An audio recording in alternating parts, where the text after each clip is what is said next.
ध्यान लगाने मैं चलूं, ध्यान लगे ना मेरा। हे बुद्ध, आप ही कर दो पार मेरा ये बेड़ा। जी हाँ दोस्तों, जब भी हम ध्यान लगाने की कोशिश करते हैं तो हमारा ध्यान लग ही नहीं पाता है, या फिर हमारे मन में ये शंका रहती है कि हमें पता ही नहीं होता कि ध्यान क्या होता है और कैसे लगाया जाता है।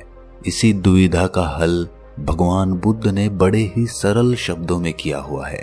भगवान बुद्ध ध्यान की प्रतिमा माने जाते हैं और उन्होंने जितने सरल तरीके से ध्यान की विधियां बताई हैं और किसी ने नहीं बताई।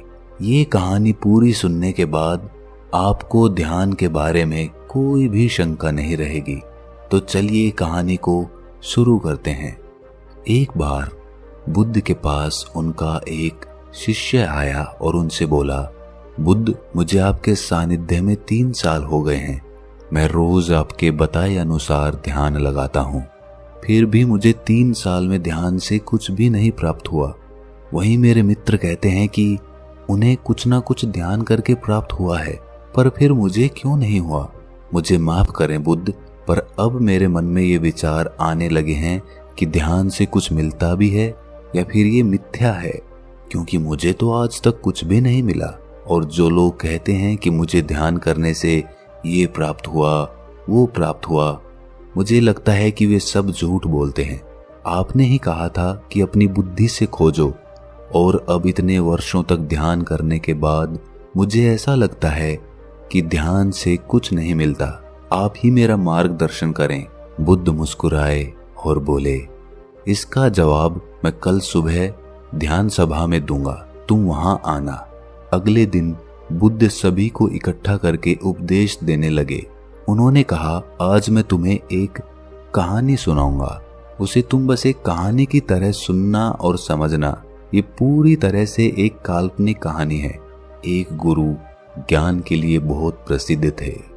कहा जाता है उन्होंने एक सोने का पहाड़ जिसका शीश हीरे का बना हुआ था, उसे खोज लिया था, जिससे उन्हें ज्ञान की प्राप्ति हुई। वो पहाड़ पर अकेले रहते थे।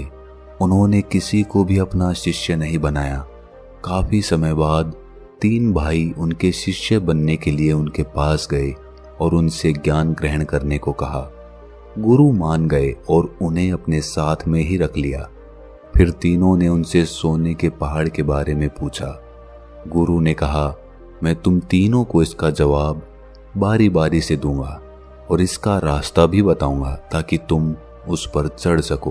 फिर गुरु ने पहले शिष्य को बुलाया और एक रास्ते की तरफ इशारा किया और कहा कि यहाँ से तुम सीधे चले जाना और कहीं मत मुड़ना। ये रास्ता तुम्हें सीधे उस पहाड़ तक ले जाएगा और कहीं भी अपनी यात्रा मत रोकना। वो शिष्य अपने गुरु का आशीर्वाद लेकर यात्रा के लिए निकल पड़ा। रास्ते में उसे काफी कठिनाई हुई। उसके पांव में कांटे चुभे, कुछ कीड़े मकोड़ों ने भी उसे काटा, कुछ जंगली जानवरों से भी उसका सामना हुआ, पर वो जैसे तैसे जंगल पार कर रहा था। तभी रास्ते में उसे भूख लगी। उसने जंगल में कुछ खाने का इंतजाम किया। खाना खाकर फिर से वो आगे बढ़ गया। उसके बाद वो एक मरुस्थल में पहुंच गया।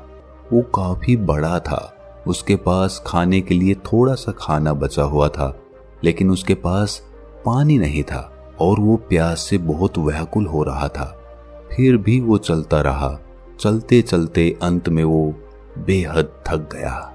अब उसके लिए प्यास सहना नामुमकिन हो गया था।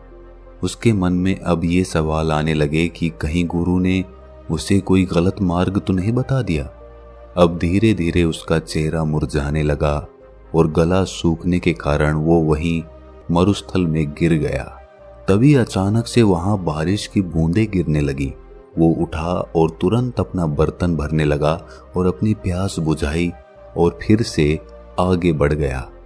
अब वो एक नदी के किनारे पहुंच गया था।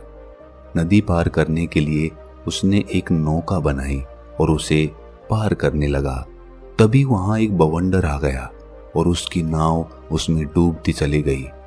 वो आदमी भी पानी में डूबने लगा और डूबते हुए सोचने लगा कि गुरुजी ने ये कैसा मार्ग बताया है। यहाँ तो बार बार मैं मौत के करीब जा रहा हूँ। अब तो पक्का ही मैं नहीं बचूंगा। तभी वहां पर कुछ लोग पहुंच गए और उस शिष्य को बचा लिया। वो पास के गांव के मछुआरे थे, इसलिए उन्होंने उस शिष्य को अपने घर ले जाकर खाना खिलाया और कुछ खाना खाने के बाद उसे आगे के रास्ते के लिए थोड़ा सा खाना दे दिया। वो शिष्य फिर से आगे बढ़ गया। जैसे जैसे वो आगे बढ़ा तो आखिर में उसने देखा कि आगे एक बहुत बड़ी खाई थी। उसे देखकर वो जोर से चिल्लाकर बोला, गुरु ने मुझे गलत रास्ता दिखाया है। हीरे के शीश वाला सोने का पहाड़ तो छोड़ो, यहाँ तो कोई रास्ता तक नहीं है। मेरी सारी मेहनत व्यर्थ हो गई। और वो वापस यात्रा कर गुरु के पास पहुंच गया और कहा, आपने मुझे गलत मार्ग क्यों बताया? वहां तो कोई पहाड़ ही नहीं था, बस एक जंगल, मरुस्थल, नदियां और खाई के अलावा कुछ नहीं था वहां पर। गुरु ने कहा, तो तुमने इन सब से क्या सीखा? शिष्य ने कहा, मैं कुछ सीखने थोड़ी गया था, मैं तो उस सोने के पहाड़ को खोजने गया था जो मुझे मिला ही नहीं। उस रास्ते से मैं क्या सीखता? रास्ता लंबा था, बेहद कठिन था। उसे पाने की चाह में मैंने सब पार कर लिया, लेकिन इतनी मुश्किलों के बाद भी मुझे कुछ नहीं मिला। तब गुरु ने कहा, तुम रुको, मैं तुम्हारे दूसरे भाइयों को भेजता हूं। शिष्य ने कहा, उन्हें भी वहां कुछ नहीं मिलेगा। अरे वहां पर कुछ है ही नहीं, उन्हें क्या मिलेगा वहां? तब गुरु ने अपने दूसरे शिष्य को आशीर्वाद दिया और वो भी उस मार्ग पर निकल गया। कुछ दिन के बाद वो भी वापस आ गया। तब गुरु ने पूछा, तुम्हें वो पहाड़ दिखा? शिष्य ने कहा, नहीं, मुझे कोई पहाड़ नहीं दिखा, वहां तो बस एक खाई थी। मुझे लगा शायद मैं आपके बताए रास्ते से भटक गया हूं, इसीलिए मैं आपसे रास्ता पूछने आ गया। तब गुरु ने पूछा, तुमने इन सब से क्या सीखा? शिष्य ने कहा, गुरुदेव, मैंने अपनी पूरी यात्रा एक जंगल से शुरू की और उसे पार करते हुए आगे निकल गया। मैंने यही देखा कि कैसे सारे जीव एक दूसरे पर निर्भर रहते हैं और एक दूसरे का खाना भी बनते हैं। उसके बाद मैं एक मरुस्थल में पहुंच गया। वहां पूरे रास्ते में मैं पानी के लिए व्याकुल रहा। एक समय के लिए मुझे ऐसा लगा जैसे मैं मृत्यु के करीब आ गया हूं। तब मैंने समझा कि जीवन का मोल क्या होता है, एक एक सांस की कीमत क्या होती है। तब मैंने आकाश से अमृत को बरसते देखा। तब उस पानी को पीकर मुझे वापस जीवन मिला। वो पानी बेहद मीठा था। तब मुझे एहसास हुआ कि पानी ही असली अमृत होता है। उसके बाद मैं एक नदी के पास पहुंचा। वो बेहद सुंदर थी। उसका पानी बहुत बहुत साफ था। वहां पर बने बांस के पेड़ों को काटकर मैंने एक नौका बनाई, जिसके द्वारा मैं उस नदी को पार कर रहा था। तभी वहां पर एक बवंडर आ गया। मैं डूबने लगा। तब मुझे कुछ मछुआरों ने वहां पर बचा लिया। तब मुझे एहसास हुआ कि मुसीबत के सामने हम हमेशा चाहते हैं कि कोई हमारी मदद करे, लेकिन हम कभी किसी की मदद नहीं करते। उसके बाद उन मछुआरों ने मुझे अपने घर ले जाकर भोजन कराया। वहां मैंने देखा कि कैसे लोग भूख के मारे तड़प रहे हैं, एक बेहतर जीवन के लिए तरस रहे हैं। कोई बीमार है तो किसी का इलाज चल रहा है। कोई पत्नी अपने पति के वियोग में रो रही है। मुझे जड़ी बूटियों का थोड़ा ज्ञान था, जिसके कारण मैंने वहां एक बीमार बच्चे का इलाज किया और उसे ठीक कर दिया। तब मुझे महसूस हुआ कि दूसरों की मदद करने पर कितना सुकून मिलता है। उन मछुआरों के पास खुद के लिए खाना नहीं था, फिर भी उन्होंने मुझे भोजन कराया और रास्ते के लिए भोजन भी दिया, जिसे लेकर मैं आगे की यात्रा पर निकल गया। उसके बाद आगे मैं एक खाई के पास पहुंच गया। वो मुझे एकदम शांत लगी। वहां किसी की आवाज सुनाई नहीं दे रही थी, बस मैं अपनी सांसों को सुन रहा था। उस समय मुझे लगा कि मैं आपके बताए रास्ते से भटक गया हूं, क्योंकि वहां कोई भी सोने की चट्टान नहीं थी। तब मैं वापस आपके पास आया, दोबारा से सही मार्ग पूछने के लिए।